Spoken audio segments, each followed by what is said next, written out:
Boa tarde, galera. Tudo bem com vocês? Então, aí novamente, primeiro ano, vamos rever mais uma vez outros povos da antiguidade, povos que viveram principalmente na região da Crescente Fértil. Então, na última aula nossa, nós falamos sobre os habitantes da Mesopotâmia, sobre os vários povos que ali residiram, né? E também fazendo parte da Crescente Fértil, só que dessa vez ao lado do Rio Nilo, né? Vai florescer ali uma civilização que vai marcar a história do mundo como um todo. E vai ter reflexo até hoje no nosso mundo ocidental moderno. Né? Eu estou falando da civilização egípcia, o Antigo Egito. Né? Então é isso que nós vamos apresentar na aula de hoje. Bora lá, pessoal! O Egito Antigo, né, como dizia o Heródoto, foi uma dádiva do Rio Nilo. Né? Ou seja, não tem como a gente contar a história do Egito Antigo sem falar da importância do Rio Nilo na história dessa civilização, na história desse povo. Né? Geralmente, quando se fala em Egito Antigo, vem muitas coisas à memória. Eu creio que na de vocês também. Né? Ou é areia, ou é deserto, ou é pirâmide, ou é múmia, alguma coisa fazendo referência a esse legado cultural que o próprio cinema ajudou a perpetuar, né, nas nossas mentes, por meio, né, das produções que foram feitas aí ao longo do tempo. Né? Então, hoje nós vamos novamente visitar o Egito Antigo e ver o processo de formação, as características e o legado desse povo junto à nossa sociedade moderna. Né? Então, o Rio Nilo ele vai ter um papel essencial na formação da sociedade do Egito Antigo, haja vista, né, que o entorno da região do Egito é uma região de deserto, região bem árida, e aí a civilização vai se desenvolver às margens do Rio Nilo.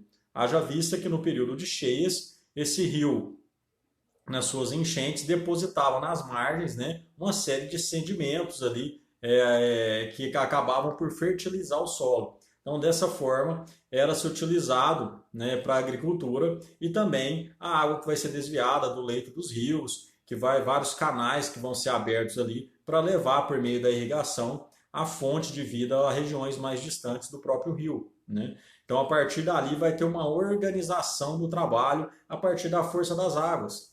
Né? Ou seja, o Rio Nilo vai ser essencial, mas vai haver também um desenvolvimento técnico de toda a população que vai residir às margens dele.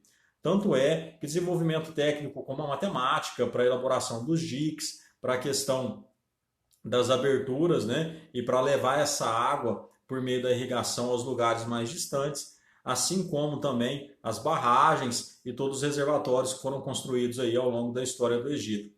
Assim também a importância do calendário. Afinal de contas, os egípcios precisavam estabelecer ao longo do tempo o período em que esse rio estaria mais cheio e o período em que esse rio estaria mais baixo, justamente para controlar a questão da agricultura. Sendo assim, vão desenvolver um calendário bastante eficiente e vão conseguir delimitar, né, a questão das cheias do Nilo, podendo usufruir de todo o seu potencial hídrico, de todo o seu potencial hidráulico, né, transformando isso em prosperidade para aquela região. Aí no mapa mostra a abrangência do Rio Nilo, né, até chegar ao mar Mediterrâneo. Então ele corta uma extensa faixa de terra, né, aonde vai se desenvolver boa parte da civilização egípcia. Né? Aí um gráfico já agora em 3D mostrando, né, todo o percurso do rio, né, e principalmente a região onde vai se desenvolver o Alto Egito e o Baixo Egito, né? Um bem próximo ao delta do Nilo. Né? Então nós vamos ver toda essa questão do desenvolvimento dessa sociedade que vai florescer às margens desse grande rio. Lembrando novamente, parafraseando aí o Heródoto, dizendo que o Egito era uma dádiva do Nilo, e é isso que nós vamos compreender a partir dessas ilustrações.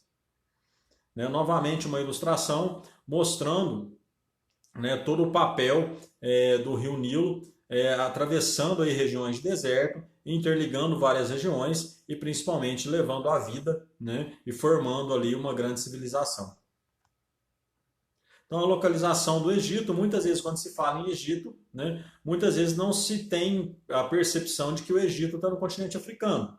Muitas vezes tem-se a impressão de que o Egito está na Ásia, né, mas está no nordeste da África, né, onde boa parte da população vai se fixar às margens do rio Nilo, né, e obras como diques, canais de irrigação vão ser feitas ao longo da história justamente para aproveitar esse potencial hídrico, né, também fazendo com que o trabalho fosse organizado a ponto, né, de grandes obras serem construídas dentro do Antigo Egito. A economia, uma economia vai ser baseada principalmente na agricultura, né, agricultura de cereais, como a cevada, o trigo, né, algumas árvores frutíferas e legumes também. No campo da pecuária, alguns rebanhos, né, vão ser criados ali, bois, cavalos, assim como também porcos vão ser criados para que pudessem servir de alimentação, né. Todo o excedente de produção ele era armazenado, né, em grandes celeiros que o próprio Estado armazenava, que o próprio governo egípcio armazenava. E nem sempre isso era distribuído de forma igualitária. Ou seja, os grupos que pertenciam a um estrato social mais alto tinham acesso a uma quantidade maior, uma porção maior daquilo que estava sendo provido, né, aquilo que estava sendo guardado, provisionado ali, né, durante os períodos de colheita, né?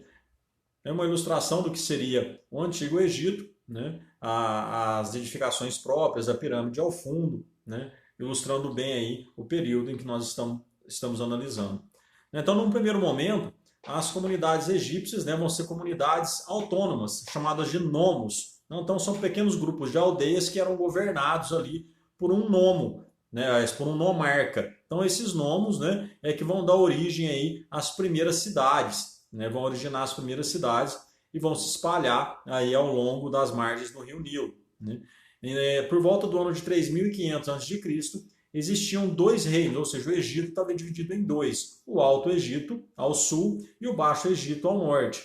Essa unificação ela vai ocorrer, né, apenas em 3200 a.C., pelo faraó Menes, né, que aí vai juntar os dois reinos e vai dar origem a uma monarquia teocrática, que a gente vai estudar isso logo adiante, né, e salientar a importância da religiosidade juntamente com o poder político que vai se desenvolver na região do Antigo Egito. Então, o Antigo Império, né, que vai de 3200 a.C. a 2300 a.C., é quando vão ser construídas as grandes pirâmides, né? As pirâmides de Gizé, as pirâmides de Quefren, Quelps e Miquerinos, né? As três maiores, embora hajam outras tantas espalhadas por todo o território egípcio, né? A maior parte da população vivia num regime de servidão coletiva, né? Vivia com o mínimo e trabalhando em obras públicas em forma de trabalho forçado, né?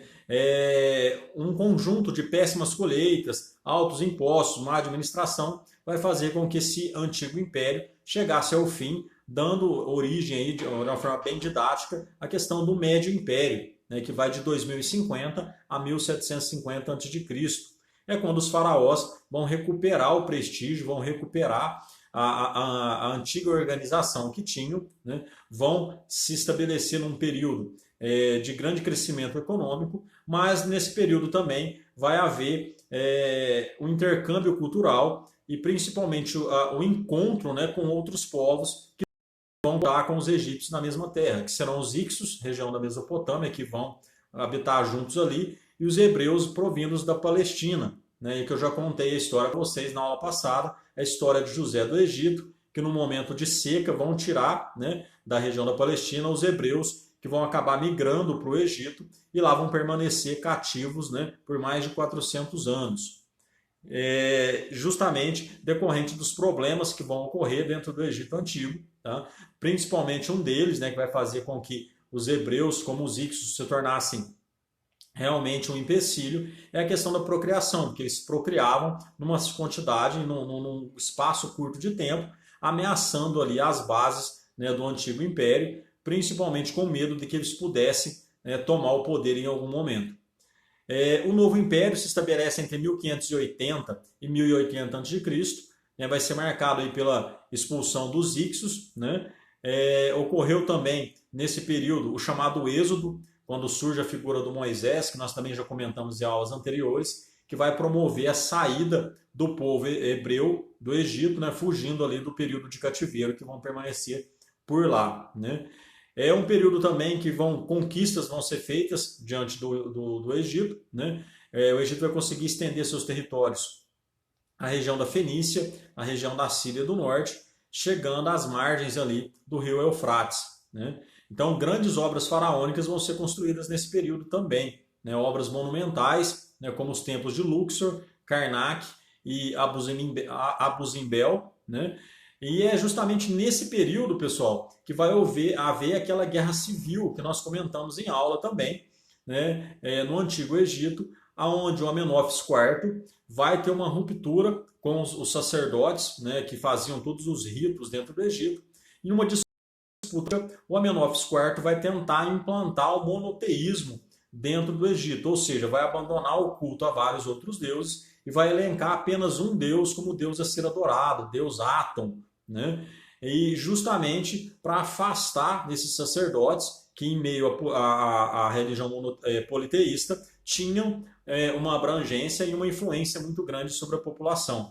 Essa questão só vai se resolver quando Tutankhamon, né, volta ao poder e aí ele devolve a autonomia aos sacerdotes, que novamente vão voltar a exercer o politeísmo e ter toda a liberdade dentro do Egito Antigo, né?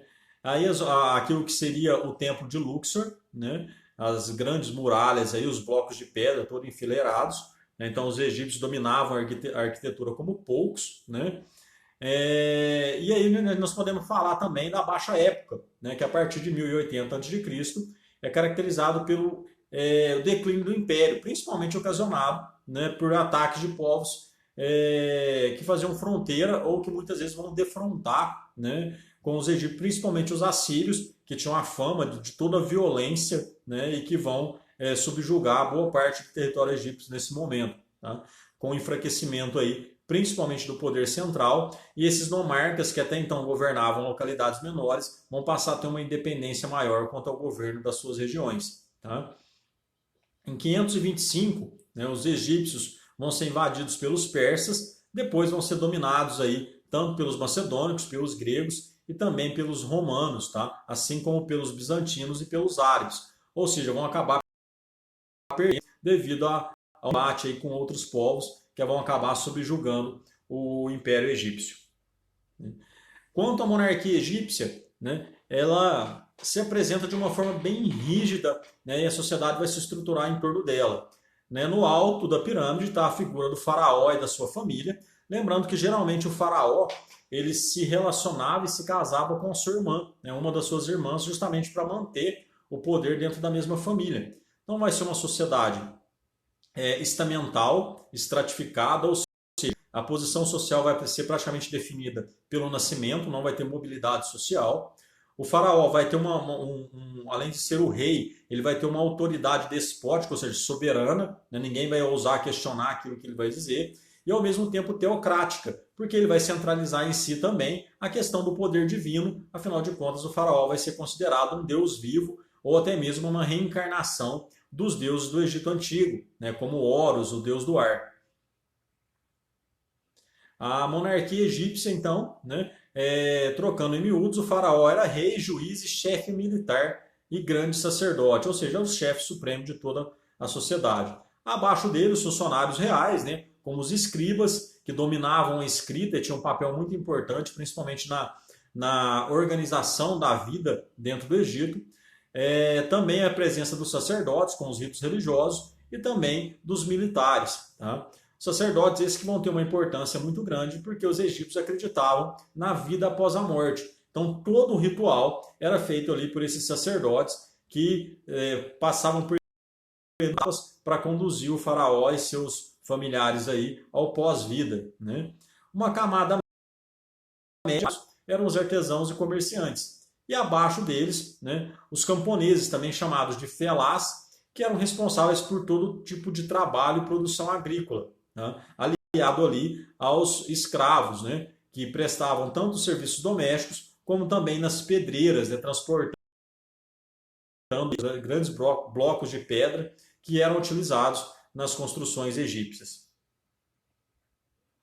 O Egito Antigo vai deixar um legado muito interessante na questão da matemática, né, como eu havia comentado anteriormente, a questão da irrigação, das barragens, né, para conter as cheias, para poder direcionar as águas, vai ser muito bem utilizado pelos egípcios. Assim como a arquitetura, né, se pensar que as pirâmides, os blocos eram apenas encaixados, aqueles imensos blocos de pedra, né, não havia argamassa entre um bloco e outro, né, como nas construções atuais, onde há a figura do cimento que é adicionado à água, vira uma argamassa, né, que dá liga aos blocos, une eles e depois de seco se torna rígido. Nessa época não, as pedras eram talhadas bem uniforme a ponto delas se encaixarem e não passar uma folha de papel entre elas. Tá? Além disso, deixado a medicina. Medicina essa que vai ser aprimorada nos processos de mumificação, na qual os egípcios eram submetidos na crença de preservar o corpo para renascer numa vida futura. Né? Geralmente esse processo de mumificação era um processo longo, né? O corpo ali era todo tirado todos os seus órgãos internos, colocado em vasos, colocado em outros recipientes. Aquele corpo já oco era depositado, era mergulhado num ambiente, né, num recipiente com nitrato de potássio, e ali ficava por mais ou menos 70 dias, né, e perdia todo o seu líquido, ou seja, o corpo era todo desidratado. Depois disso, o interior desse corpo já vazio, né, sem os órgãos internos, era acrescido serragem, né, e por fim enrolado em faixas de linho e no acabamento passava-se cera de abelha, né? Então o corpo ficava todo impermeável. Daí a manutenção por milhares de anos, né, das múmias, famosas múmias do Antigo Egito, que tinham o seu corpo preservado mesmo depois de milhares de anos. Então, depois disso, colocados num sarcófago, sem presença de umidade, sem presença praticamente de ar, né, esses corpos eram preservados durante muito tempo. Então, daí tinha-se a crença de que quando o faraó renascesse, né, no seu pós-vida, aí, ele teria um corpo novamente para habitar, pronto para recebê-lo. A escrita, né, a escrita hieróglifa, vai ser bastante interessante, afinal de contas, vão ser vários símbolos, né, pictogramas ali, que vão compor essa escrita e que muitos historiadores se debruçaram para poder traduzir muito desses escritos, né? E havia duas formas de escrita, duas formas da escrita hieróglifa, né? Que é a hierática, a letra cursiva ali, resultante da união dos hieróglifos, e a demótica, que era uma mais comum, né? Abreviação e tudo mais usados em feiras, em outros espaços não muito formais, que serviam ali justamente para delimitar, anotar aquilo que era vivido. Os escribas, então, profissionais que sabiam ler, que tinham um prestígio diante da sociedade, porque dominavam a questão da cultura e dominavam a questão da escrita. Né? Então, tinham acesso aos documentos e tinham acesso à informação, daí o prestígio que eles vão ter nesse período. Né? E aí um exemplo para vocês da escrita hieróglifa, né? Os símbolos, os sinais que eram comuns, né? A gente já devem ter visto aí em filmes, principalmente hollywoodianos aí, que trazem muitas vezes personagens tentando desvendar, né? Assim como no filme A Múmia, não o atual, né? O filme A Múmia atual é com o Tom Cruise, mas a primeira versão da Múmia ainda com o Brendan Fraser, né? Mostra lá ele como um historiador, a esposa dele também, que vão desvendar ali os mistérios diante do Egito Antigo, né? Chegando à conclusão, né? Chegando à ideia de que era necessário, no contexto do filme, conter ali a ressurreição da múmia, que aí vai se desenrolar toda a história dentro do filme. Fica aí a dica para vocês. O papiro também é um advento egípcio, tá? O papiro que vai ser utilizado principalmente para escrita, né? E também nas construções. Então, de plantas ali que eram cultivadas, que vai se desenvolver, né, o papiro, onde vai ser gravado boa parte daquilo que vai ficar como registro escrito. Né? A religião no Antigo Egito é uma religião bem interessante, né, politeísta, presença de vários deuses, né, antroposomórfica, né, significa que os deuses tinham parte do seu corpo humano, geralmente o corpo humano, a cabeça ligada a algum animal. Né? Então, eram deuses que tinham a forma tanto humana como animal. Tá? podia apresentar tanto só humana como só animal, ou como poderia apresentar esse ser híbrido, né, com o corpo humano e a cabeça de algum animal. Tá? Então, alguns deuses eram representados pelas forças da natureza, ou muitas vezes pelo aquilo que ele tinha de maior habilidade, como Horus, por exemplo, filho de Osíris, que era o chamado deus do ar, o senhor do ar. Né? O Sete, por exemplo, que era o deus do caos, o deus do calor, o deus do deserto. Então, cada um tinha atribuído a ele um papel específico. Né? O Anubis, que era o deus do mundo inferior, que era encarregado de transportar as almas, né, a passagem do mundo dos vivos para o mundo dos mortos. O próprio Osíris, com o seu tribunal, onde lá ele julgava as almas que iriam para o pós-vida e viveriam eternamente com os demais deuses, ou aquelas almas que conheceriam a morte, que seriam ali devoradas pelo deus Anut. Né? Então, para os egípcios, não havia concepção de inferno. A concepção de inferno era a ideia de não continuar vivendo depois da morte física, tá certo? Então, o tribunal do Osíris contava lá com uma balança, onde o coração da pessoa, né, no sentido de aquilo que ela viveu, aquilo que ela traz de herança, aquilo que ela trouxe de boas obras, era colocado numa balança, e de outro lado uma pena. E esse coração, né, tinha que ser mais leve, mais puro do que aquela pena. Se fosse assim, iria viver junto com os deuses eternamente. Se fosse mais pesado do que a pluma, do que a pena, seria devorado e conheceria a morte definitiva. Tá certo? As pirâmides vão estar nesse contexto justamente de aproximar o faraó desse mundo que viria. Né? Então a pirâmide é um grande túmulo, onde é construída nesse formato justamente para facilitar, do ponto de vista místico, a ida do faraó, né, ao mundo posterior. Então, dessa forma, eram enormes câmaras funerárias tesouros aí que eram enterrados consigo. O processo de mumificação, que eu já havia antecipado para vocês, né? Então, um processo até certo ponto demorado, mas que no ponto de vista dos egípcios conseguia preservar o corpo, né, para que quando o faraó voltasse, ele pudesse abrigar novamente um corpo em condições de recebê-lo.